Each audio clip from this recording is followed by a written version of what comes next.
Bueno, ha sido siempre un placer conversar con Jeffrey Radzinski. Él es un analista político y el responsable de una consultora GFP. Muchas gracias por estar acá, Jeffrey.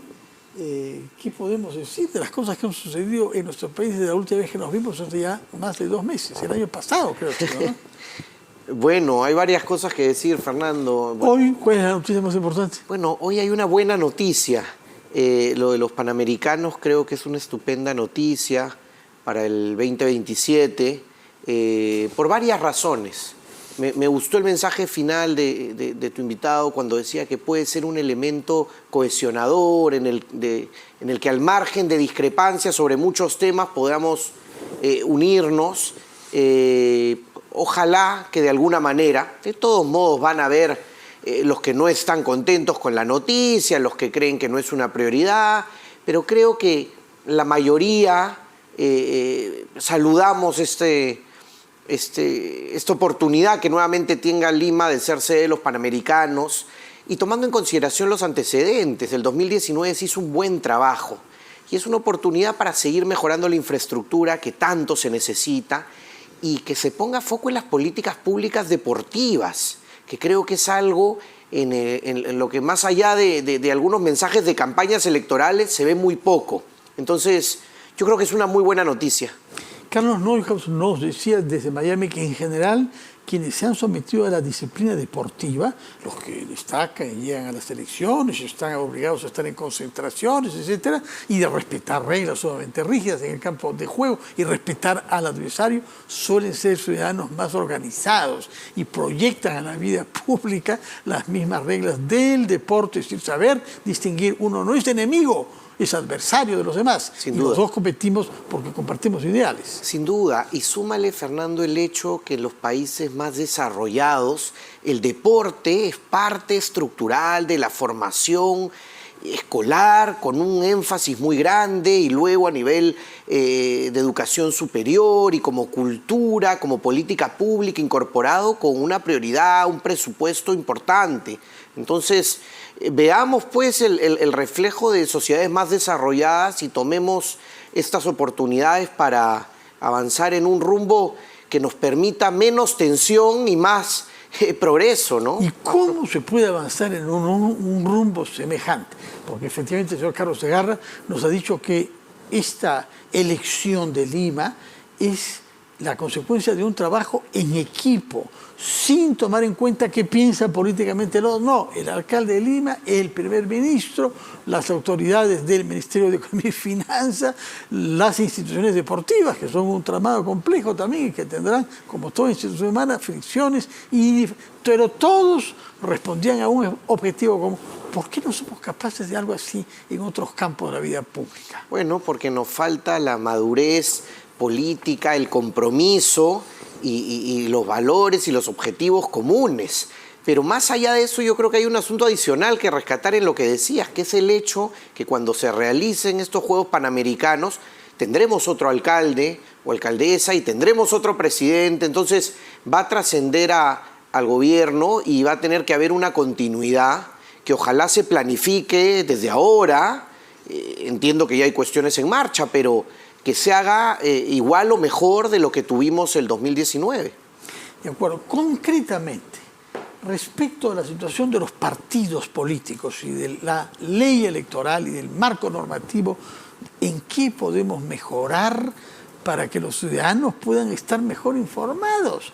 Porque con la cantidad de partidos que hay y con la falta de claridad de lo que ellos proponen, va a ser difícil votar y eso favorecerá la demagogia y el populismo. Va a ser muy difícil votar, en primer lugar, porque va a haber un fraccionamiento muy grande, muchísimos partidos. En segundo lugar, y creo que ese es un asunto estructural y que responde en parte tu pregunta, es porque hay poco involucramiento de la ciudadanía con los asuntos públicos.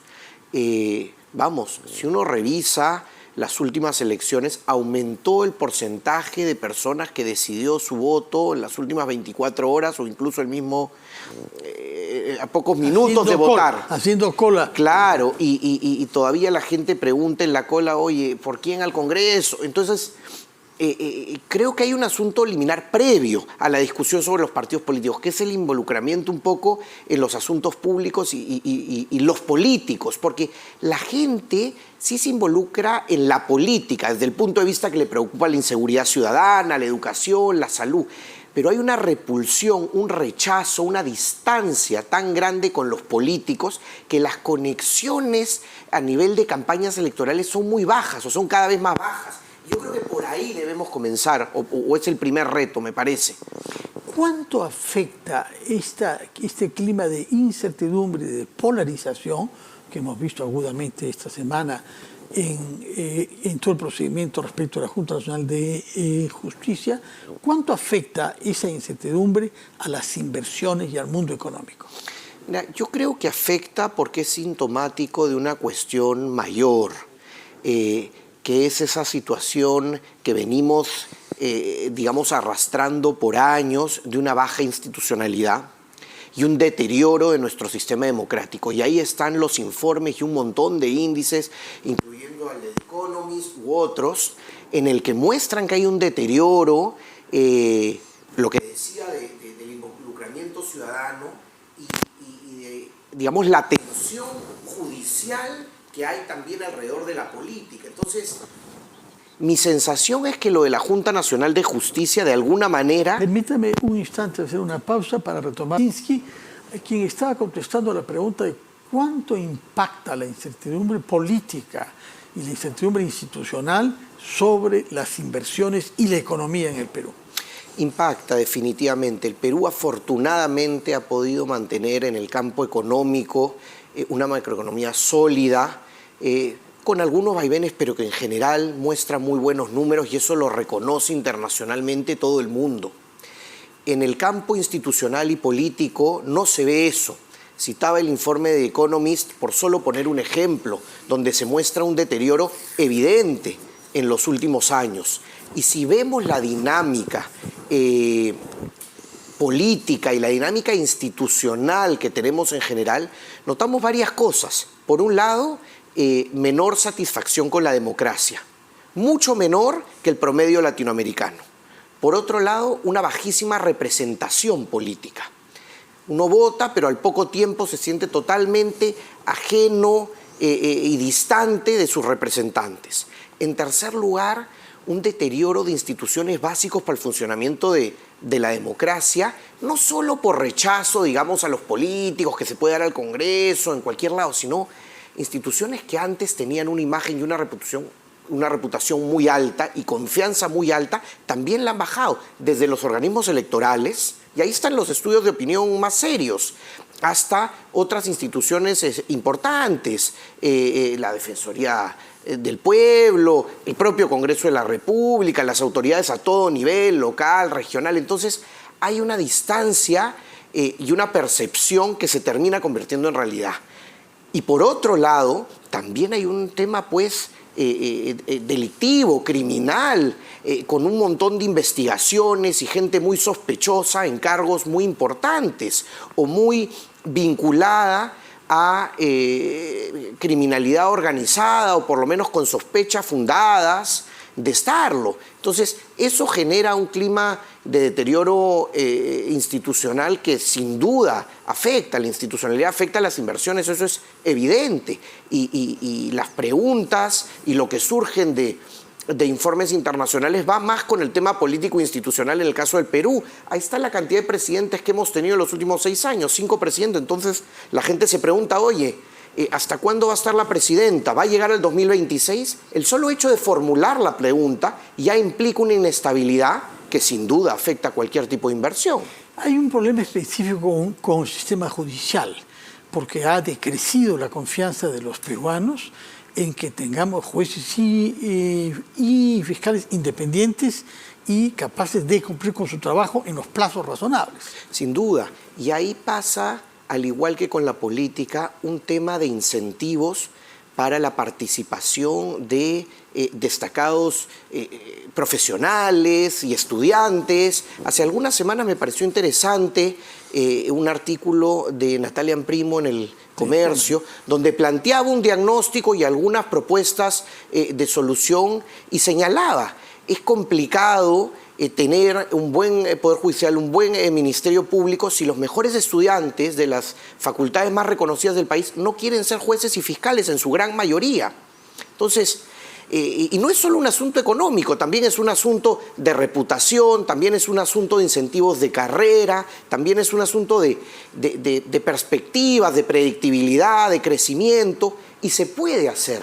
El Banco Central de Reserva es un gran ejemplo de que se puede tener una carrera pública, exitosa, técnica, con posgrados en las mejores universidades del mundo, con prestigio, y deberíamos replicarlo en más organizaciones públicas. Creo que eso es un imperativo. Lo judicial es clave. Una democracia no se puede desarrollar si no hay igualdad ante la ley, y para aplicarla se necesita pues un sistema de justicia, de jueces y fiscales que estén a la altura. Otro aspecto que es crucial es la educación. Ayer hemos comenzado el ciclo de este año en las escuelas públicas, y las cifras sobre la cantidad de escuelas que no tienen una infraestructura adecuada, es decir, acceso al agua, a la electricidad, al desagüe y a internet, es escandalosa, porque eso no conduce sino a que se agraven y profundicen las brechas que separan a los peruanos por su acceso al conocimiento. Efectivamente, y es como un círculo vicioso, porque todos los meses de marzo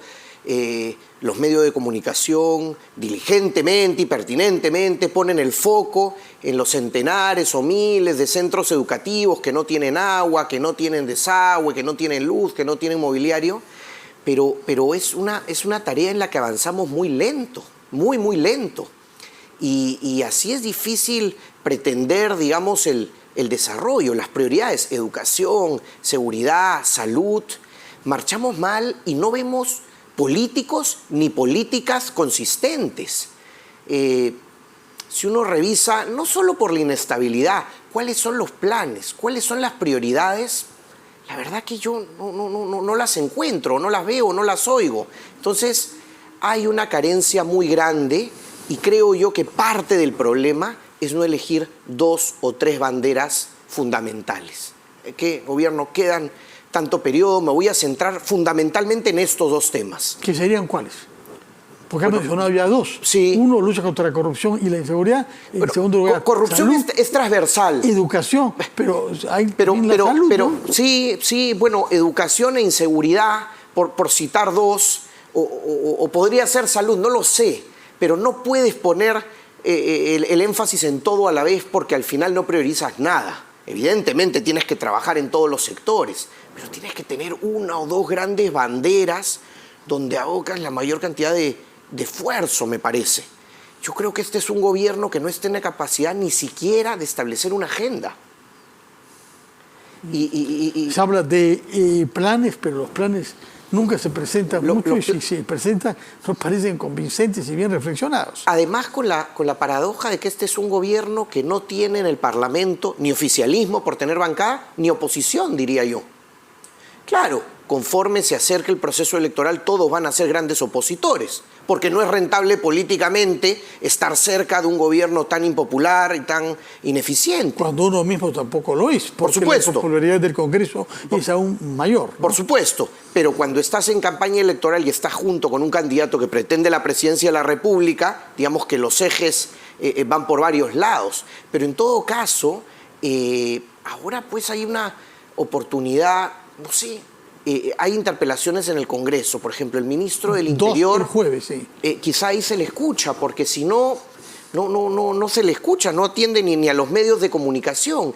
Y si el principal problema, o uno de los principales problemas para la mayoría de peruanos, en todas las regiones, en todos los estratos, es la inseguridad ciudadana, ¿cómo puede ser posible que no escuchemos ni siquiera al ministro del Interior? Para un político, comunicar es parte de sus funciones. Y ser ministro de Estado es ser político.